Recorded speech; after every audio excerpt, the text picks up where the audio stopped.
Okay, so I'm just going to show you how to use Google Flights in a really cool way. There.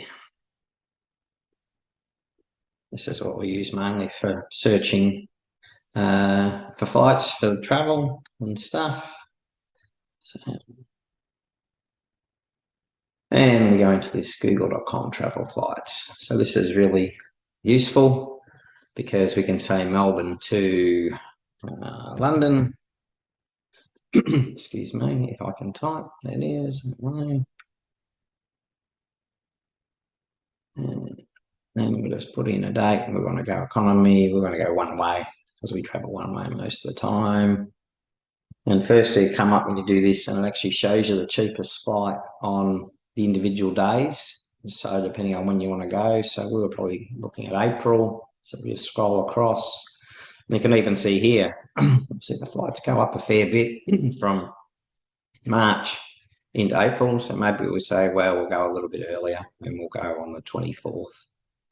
And click done and search, and here we go, and it brings up the various options, so which it thinks are the best flights. So you can see here it says like 51 hours, 41 hours with the price. Then if you click on the down arrow, it expands and shows you the actual details of the flight and the stopover and some basic information about the plane.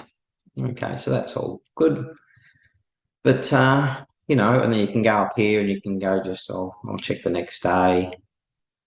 And it brings up the similar screen.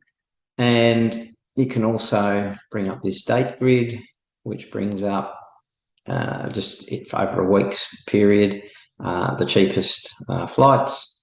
And there's also the price graph. So you can actually see how the prices change depending on what the dates are. So they're really good visual options.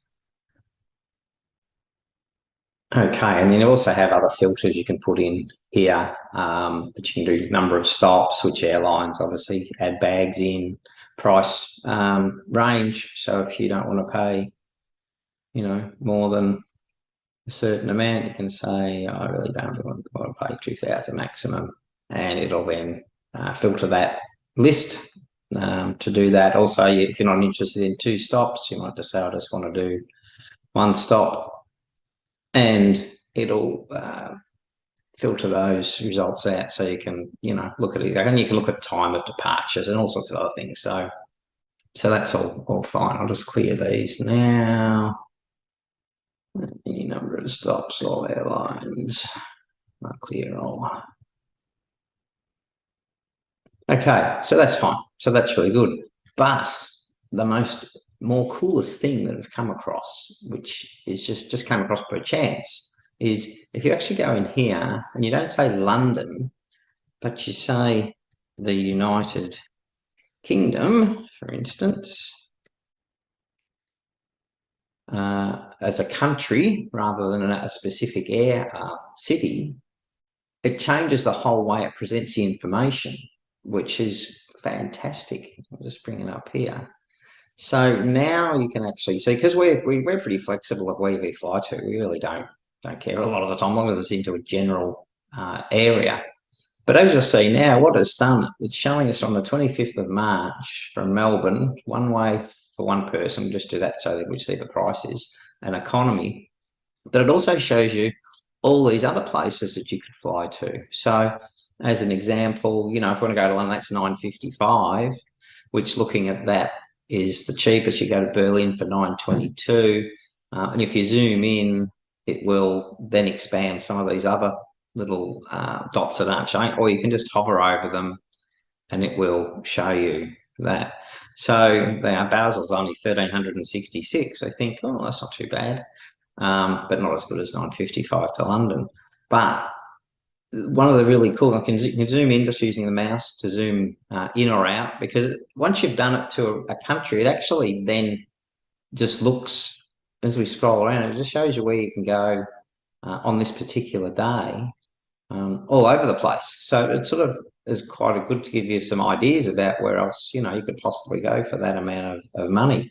But, I was looking, the thing that really highlighted this to me, I was looking at premium economy from Melbourne, and I got a feeling it was around about the 11th of when I was faffing around. So we'll just go and we'll go to the 10th of April.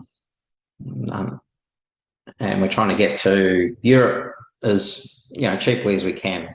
Now, as we can see here, we'll just zoom into sort of mainland. We actually need to get to Athens, so we're happy to fly anywhere into Europe because there's lots of low-cost airlines to enable you to then dive around.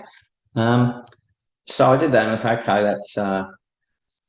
That's that date. None of those prices really inspire me. So I'll just go ahead one day. So we can either go ahead to the 11th or click on the 11th and do done.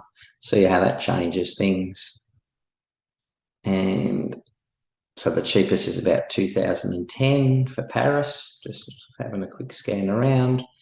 We go now to the 12th and do done.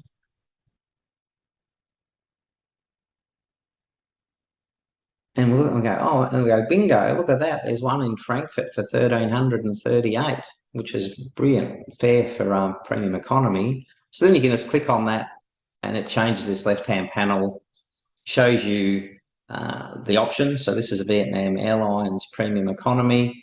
And then if we click on the actual flight, it will bring up it'll open a new tab and it'll bring up the other screen as if it was a direct flight. So we get the same information again. We use the Vietnam Airlines, 8.5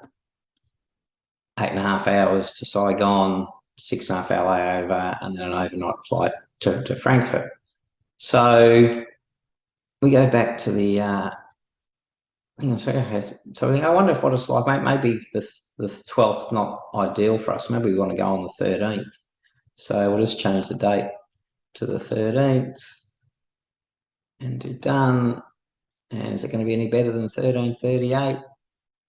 And it bangs back up to 2053.